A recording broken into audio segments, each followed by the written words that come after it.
Hi everyone, today I have a review of this 2013 Mattel Buzz Lightyear action figure.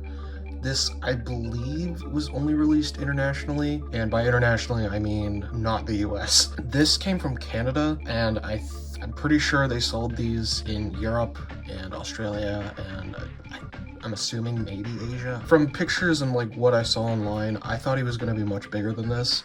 I thought he was going to be a movie scale, which he's not. He's 9 inches. I was not expecting this, but it is essentially like a proto version of the standard like Mattel Buzz action figures that they've been releasing for the past 7 years at this point, which is not a fun thing to think about. But just to show you scale-wise, this is the 7-inch scale, so the modern ones that they sell, and this is the 10-inch, which there's the 10-inch. Yeah, you can see he's kind of in this midsection. He's like the missing link, essentially, and it's funny because he came out first. This is a 2016, 2017, probably. This is the earliest that I know of this design, and this is fairly recent. This is like a 2022 figure, not this one specifically. This is an even newer one. Talked about this way too much at this point, so I'll get into this.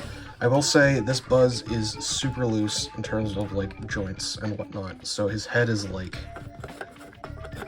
and you can hear that, it's super, like even just, yeah. So that's, I'm assuming, I hope that's not what it was like early on, but yeah, there's the face. It is a completely unique sculpt to this, I believe. There are some that are like similar, like this one, that you can kind of tell are distinctly different. There's, I think, another one on one of the large-scale international ones that they sold that I haven't done a review on. The joints are fairly limited compared to the other ones. He only has this movement in his arm. No midsection. This is completely molded in. The hands do move. And you can see they are very similar, if not identical, to the other mold. There's the other arm. You know, it's just the same thing. All of this is painted. It's not that awful printing that they do on the newer ones, because this was 2013. Turning around, you'd see it has the very simple uncolored jetpack like the newer ones have.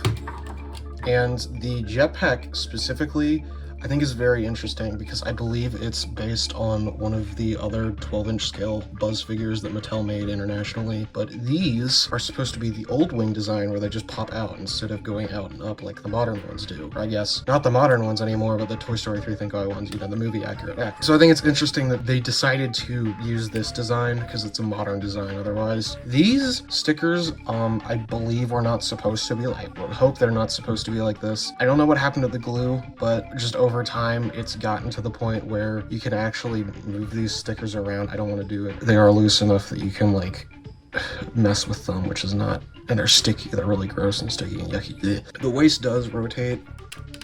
It's very hard though. You can see it. Ugh, it's an awful sound. And the legs do also rotate. Again, no motion here.